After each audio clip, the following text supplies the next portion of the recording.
Hello and welcome to Off the Beaten Tracks. I'm drinking a wine from Inniskillen. Now, I was going to do a joke about this wine and having to drain or strain the wine through your teeth to get out the mosquito corpses. But I have another Canadian, I just got an alert that in Toronto there are rabid bats flying around. So I think that supersedes any joke, mild joke I could have done with this wine. But off we go to the races on today's show, and I'm going to start with this. This is a single by the Jitters, signed personally by Blair Packham. He is the chief singer-songwriter. There's Bill right there. This is another single, also signed by him. And this is part of an expansion of the channel, which I think you're going to find exciting. I'm certainly excited about it. We have a few videos already banked and more to come, and they're just being manipulated video-wise now, and soon they will be out. And I know it's hard to believe that this show could look any more grand and spectacular and professional than it does, but it's going to. So don't even try to think of what that is, because it'll ruin your sleep. But be prepared. Now, on to today's show. We're going to get into stories. Before we do, this is a throwback to last week's stories. This is Bob Ruzicka. This album is called Dude. I just snagged this, which is nice because I featured one of his albums last week, which I talked about Bob being the singing dentist and buying a hotel that was famous for gopher races. Now, you can check that out below on one of my other videos. You can also subscribe down there. And you can also hopefully listen to songs from some of these albums I'm featuring. Find what I can on YouTube to give you a sampling of some of this fine stuff. Okay, next up on my first story, this is Lawrence Reynolds. This is on the Warner Brothers label. This is Jesus is a Soul Man. Now, I did not remember this song personally, but in 1969, this was a relative hit. I think it made it to 28 on the charts. Lawrence is from Texas. He wrote the hit song off this album and wrote another 2,000 songs. Unfortunately, this was the only hit he had. But he did write another song. The interesting thing about this album is that although he wrote 2,000 songs, there are only two originals. There is Jesus is a Soul Man. And on the back, he had the last song is God is Dead. If God is Dead, What is Living in My Heart, which was covered by Kitty Wells and Loretta Lynn, so that's no small feat. He also had songs covered by Conway Twitty, Lou Rawls, and Johnny Rivers. Unfortunately, he is no longer with us because he died of coronary artery disease in the year 2000. Now, next up, this is a kind of a super group light. These members of this band were also members of If, and I don't know if you know If, and I'm sure I will be featuring them in a future video because If were magnificent. I loved a jazz fusion band from England that had 5 or 6 just exemplary albums. Well worth checking out. Also, Sounds Incorporated, one of these members, and the band called Gracious. They got Tony Hicks of the Hollies and Alan Parsons to actually produce this album. Even so, absolutely tanked. The band broke up, and usually that's the end of it. But for Taggett, 2 years later, in the United States, United Artists, which this is, my copy is United Artists, they decided that they were going to put this album out. And when they put the album out, they started to arrange a promotional concert tour for the band. And weren't they surprised to find that there was no band? There hadn't been a band for 2 years. They'd broken up and they weren't getting back together. Now, you can ask what kind of record company would put out an album without checking that the band exists. But apparently United Artists was just such a company. Okay, now next I'm going to a Canadian band. This is Refugee. The first minorly interesting thing about this band is that this album was also released under the name Michael Fury. Now, that wouldn't be terribly interesting, except for the fact that there is absolutely nobody in this band named Michael Fury. I have no idea where the name came from, and it didn't mention it in the story I looked at online. It's kind of a straightforward rock and roll album. Pleasant listen, nothing exceptional on it. Now, the really interesting story is one of these members, and I think it might be this guy here, Michael Helm. Is it Michael? No, it's something Helm. I made it up. He was a member of Zon, which was also a Canadian rock band, hard rock band. They put out 3 albums. And in 1980, they were hired to warm up for Alice Cooper at the CNE Gardens in Toronto. Alice had just had a comeback hit of sorts in the Toronto area, in Ontario probably, with a song called Clones of his Flush the Fashion album. So there was a sold-out crowd. This is summer. It's hot. And Zon are warming up. And then comes the news that Alice wasn't going to be there. He was sick. He was not going to show up. And the unfortunate job of informing the crowd fell to Zon. So Zon had to walk out on the stage and inform these hot, sweaty people that Alice, their hero, wasn't going to be there.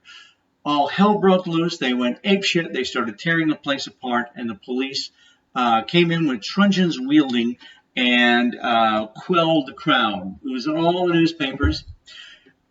A little related to that, Howard went on from that debacle to write many of the World Championship Wrestling theme songs. Also toured with Ian Hunter. Getting into a personal story now. This is Smiley Bates, country western singer, though he does not sing on this. This is Instrumental Yours, flat top instrumentals. This is from 1969.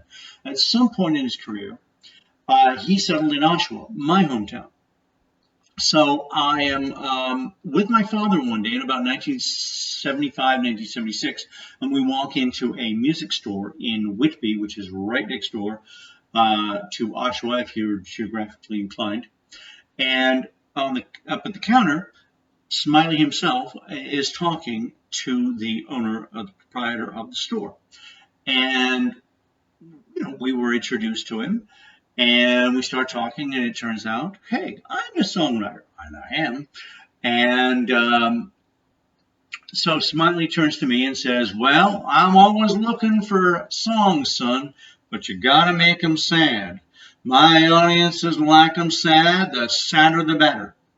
So I got together with my songwriting partner, and we sat down one afternoon and wrote 7 of the saddest songs you ever heard, and we put them on a cassette, handed them to the store owner, and we never heard a word. Filthy ingrate.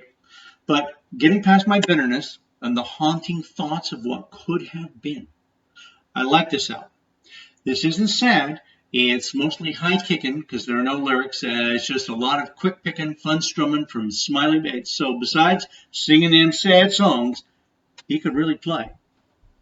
Okay, now we're going on. I just picked this up. This is Johnny Farago. I hope I'm pronouncing that right.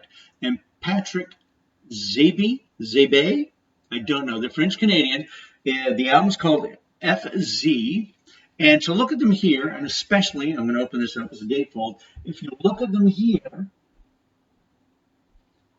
you'd think that this was going to be some sort of Giorgio Moroder, good, bad, and the ugly type of album. But it isn't. This is a one-off French-Canadian duet album. And they were both singers who specialized in doing French versions of English hits. They covered the CCR on this, the Everly Brothers, and there's a bit of Elvis on here. The odd tiny bit is sung in English. And for some reason, at the end of a lot of the songs, there's like a 10 or 15 second instrumental reprise of the song right at the end of the track. It's just weird. But I quite like this album. It had an odd charm to it, even if it's mostly in French and I don't understand French. Now, Johnny, and to tell you the truth, I don't know which one he is. I think this is Johnny Farago. He specialized in doing, being the French or French Canadian Elvis Presley. Patrick, though, which that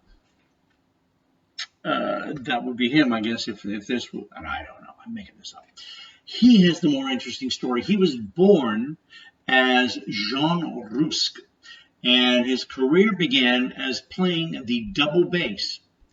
He kind of banged around the music scene for a number of years before finally hitting it big with here we go with the French versions, the French version of the Box Tops, The Letter. He got his name from a combination of his two managers, Michael Zabe, or Zabe, I don't know, and Patrick, here I go again, La Buda. I totally apologize for all that. And he had a number of hits, including his French-Canadian hits of the Beatles and CCR. So even though he was doing very, very well in the 70s, he decided he needed something to fall back on, much like the advice my mother gave to me and I didn't take. And he opened up a florist shop. And then he opened up a shoe factory. Finally, he got into the blue jean business and started the, again, Zabe jean chain, which, if you're a jean fanatic, you probably know them because apparently they're quite popular. I don't know whether it's just in Quebec or not. We'll find out. Now, here's my interesting one that I think will get a few people going here. This is Sarah. It's on the back. It's called Sarah and Friends. This is on the TMI label. Now, there's a lot of mystery about Sarah. She started her career with Roy Head and the Traits. Of course, Mr. Head had a big hit in 1965 with Treat Her Right. TMI Records, which this album is on, was formed by Jerry Williams and Steve Cropper, who produced the album, and Steve plays guitar on this. Jerry managed Paul Revere and the Raiders, who was mentioned also in my last video. Her whole name, which is not mentioned anywhere on this record, is Sarah Fulcher. There's a huge amount of interest in this album and this singer in certain circles because she performed with the Grateful Dead and also the Garcia Saunders band. She was also briefly in a Memphis punk band called the Clits. As of 2012, she lives back in Texas, kind of in anonymity, where her father is a noted physician. So I really like this album, and it reeks of 70s at its best. She's got a good voice. They're all covers, I believe, on this album, and it's just nicely put together. But for all you Deadheads, I'm going to put a link to the site that glommed me to this album, and apparently it took a lot of digging for the person running this Dead album to find out this information about her. But as I said, her name is Sarah Fulcher, and I think there's a YouTube video of this album, and I will be posting that down there too. So again, remember that something to do with the Jitters and other bands and other signings of records will be forthcoming on this channel, and even more pageantry than this. So please stay tuned, subscribe if you haven't subscribed, and listen to some of these albums because there's some good stuff here. See you next time.